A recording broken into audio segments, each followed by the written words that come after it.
Times of Swaraj में आप सबों का स्वागत है और मैं हूं संतोष सिंह। और आज हम टाइम्स ऑफ स्वराज में चर्चा कर रहे हैं कि आखिर पाठक इतनी मजबूरी क्यों बन गया मुख्यमंत्री के लिए या शिक्षा मंत्री के लिए कि आज भरे सदन में एक बार फिर से सरकार अपमानित होता रहा, लेकिन खामोशी पाठक के लेकर बरतता रहा। आखिर क्या वजह है? पाठक क्या रखा है इस पाठक में? अब विधानसभा का सत्र का तो आखिरी दिन है, मतलब किसी तरीके से ऐसे लग रहा है कि सरकार सत्र को पार कर देना चाहती है और पूरे सत्र के दौरान लगातार पाठक निशाने पर है विधायिका का, लेकिन पाठक आज भी अपनी जगह पर टिका हुआ है। आज सदन में तो विधान परिषद तो तमाम सत्ता पक्ष के विधान परिषद बेल में आए, हंगामा किए, उन पर कार्रवाई करिए, लेकिन सरकार उन पर कार्रवाई करना तो दूर, उन्होंने सिर्फ इतना ही कहा कि कार्रवाई करने की बात कहाँ हो सकती है। उन्होंने तो जो आदेश हमने किया वो किया है।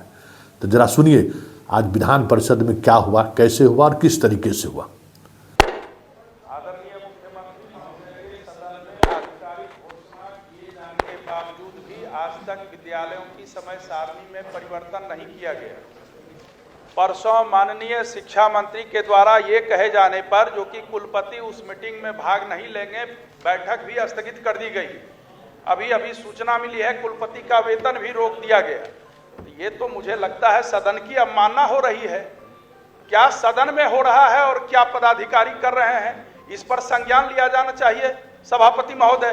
तो बड़ी दुखद बात है महोदय, ये तो महोदय बहुत ही दुखद बात है। अगर इस तरह से होता रहेगा तो सदन की क्या प्रासंगिकता हो जाएगी महोदय। ये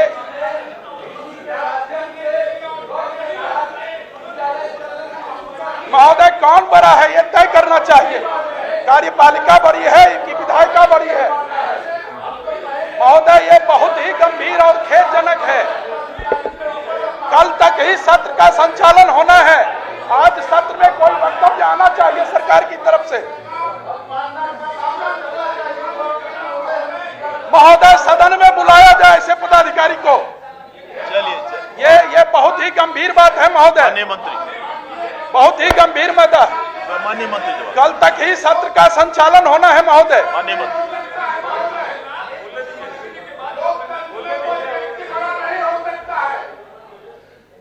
महोदय, हमने पहले भी सदन में बताया था और आज भी फिर हम कह रहे हैं कि मुख्यमंत्री की जो घोषणा है वह सरकार की घोषणा होती है और सरकार जब सदन में जो बोलती है अंत में लागू वही होता है, उससे अलग कोई दूसरी बात नहीं है। और जो संजीव जी कह रहे थे सही बात है। इन लोगों ने ही यहाँ भी, वहाँ विधानसभा में भी सारे सदस्यों ने कहा कि किसी एक दिन सेनेट की बैठक थी जिस दिन सदन था, तो हमने कहा तो उन्होंने उस बैठक को स्थगित कर दिया। ये अच्छी बात थी। और ये जिस कार्रवाई की बात कर रहे हैं वो अभी मेरे संज्ञान में नहीं है, लेकिन इतना हम जरूर सदन को आश्वस्त करना चाहते हैं, उन्होंने बैठक स्थगित कर दी इसलिए उनके खिलाफ कोई कार्रवाई न हुई है न हो सकती है। उन्होंने बैठक स्थगित कर दी चूंकि उस सेनेट में विधायक सदस्य होते हैं और विधायक का मतलब सत्र चल रहा है, इस काल में बैठक नहीं हो, ये हमने विधानसभा में सभी माननीय सदस्यों की राय थी, उसी आधार पर हमने कहा था, तो उन्होंने रोक दिया है। और इस आधार पर कि सेनेट की बैठक आपने क्यों रोक दी, इसलिए अगर कोई कार्रवाई हुई है तो जरूर हम देखेंगे।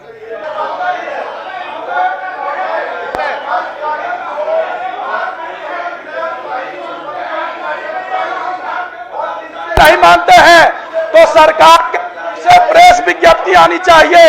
अगर सदन में आधिकारिक घोषणा हुई है तो सरकार के तरफ से प्रेस विज्ञप्ति आनी चाहिए, जो 9:45 से 10 बजे से 4 बजे स्कूल चलेगा। ये प्रेस विज्ञप्ति आनी चाहिए सरकार के घोषणा के बाद का होगा। आधिकारिक घोषणा के बाद से कि होगा, जब मुख्यमंत्री ने इशारा कर दिया, सदन में आश्वस्त कर दिया, तो ये कौन व्यक्ति है जो मुख्यमंत्री से ऊपर अपने आप को समझता है? लगभग 10 दिन हो गए हैं और मुख्यमंत्री जब कह दिए महोदय, और ये मामला ऐसा कोई व्यक्ति को लोकतंत्र में एक व्यक्ति सदन से बड़ा, राज्य से बड़ा, शिक्षा से बड़ा नहीं हो सकता महोदय।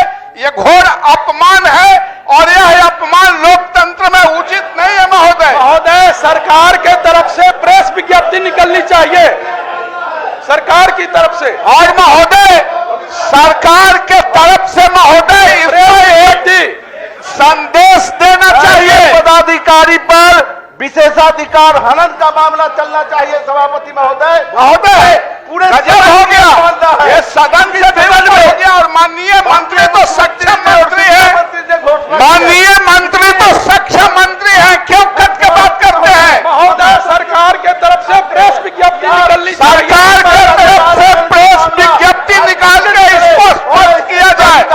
ये मुख्यमंत्री सचिवालय से प्रेस विज्ञप्ति निकलनी चाहिए महोदय।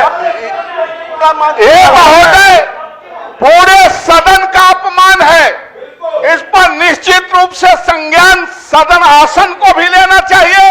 और माननीय मंत्री सक्षम मंत्री हैं, ये कट के बाद सदन को अस्वस्थ नहीं करें, साफ साफ करें कि इस राज्य में मुख्यमंत्री जी का निर्देश और आदेश चलेगा या किसी अधिकारी का चलेगा? क्या सदन से बड़ा कोई अधिकारी है?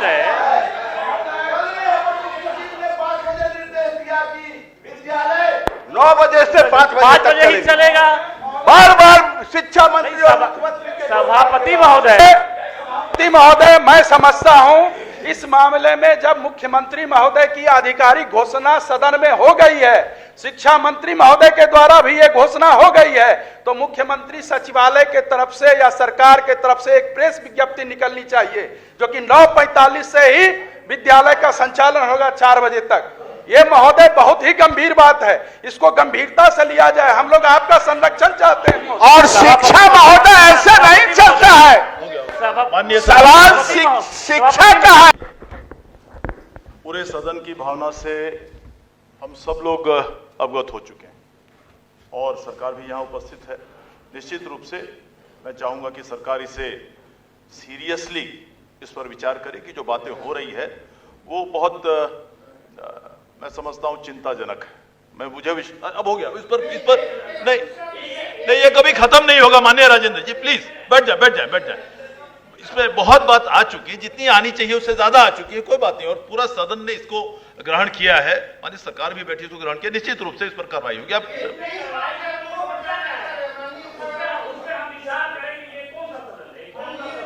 महोदय एक नया विषय आया है, ये जो बातें आपने कही है इसी पर विचार। आपकी कल से हिस्सा नहीं कर रहे हो और कर रहा है कि 9 से 5 चलेगा।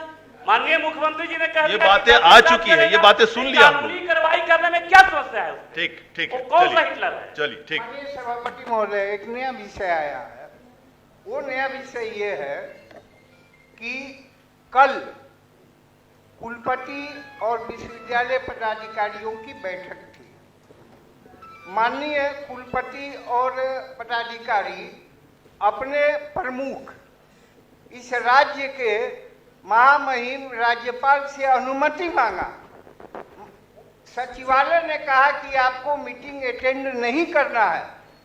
आज माननीय कुलपति लोग उसी आदेश के तहत नहीं गए मीटिंग में, और आज जो है के पाठक जी, नाम नहीं लेना चाहिए, उन्होंने आदेश दिया इन लोगों का सैलरी रोक दिया जाए। अब ये अराजक स्थिति जो बनी है, ये अराजक स्थिति बनी है कि मुख्यमंत्री जी के आदेश को नहीं मानेंगे, महामहिम राज्यपाल के आदेश को नहीं मानेंगे। ये क्या अराजक स्थिति पैदा करना चाह रहे हैं? सदन इस पर चिंतित है। और इसीलिए माननीय शिक्षा मंत्री जी ने जो जवाब दिया वो ले जाकर के सीनेट की मीटिंग तक रख दिया। सीनेट मीटिंग से भी ज्यादा महत्वपूर्ण है कि इस राज्य के महामहिम राज्यपाल के जो विश्वविद्यालय के प्रमुख हैं, आज उनकी बात नहीं चलेगी, मुख्यमंत्री जी की बात नहीं चलेगी, वो शिक्षा प्रमुख की बात चलेगी। ये ठीक नहीं है, ये अराजक स्थिति है। तो आपने सुन लिया, पूरा सदन पाठक पे कार्रवाई चाह रहा था, लेकिन शिक्षा मंत्री चुप थे, खामोश थे। सिर्फ उतना ही बात बोल रहे थे जो तकनीकी बात था।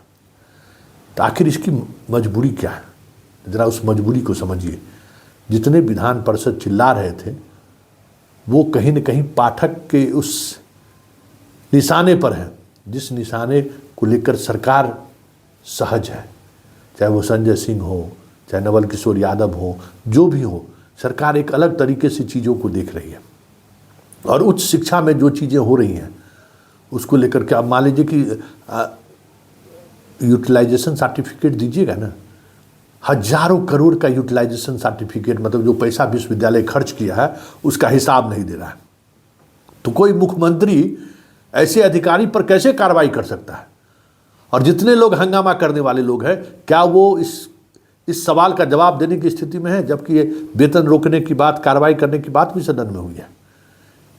बस एक ही चीज़ है कि नीतीश कुमार का जो शासन करने का तरीका है उस तरीके से वो कंप्रोमाइज़ करने के मूड में नहीं है, पहली बात।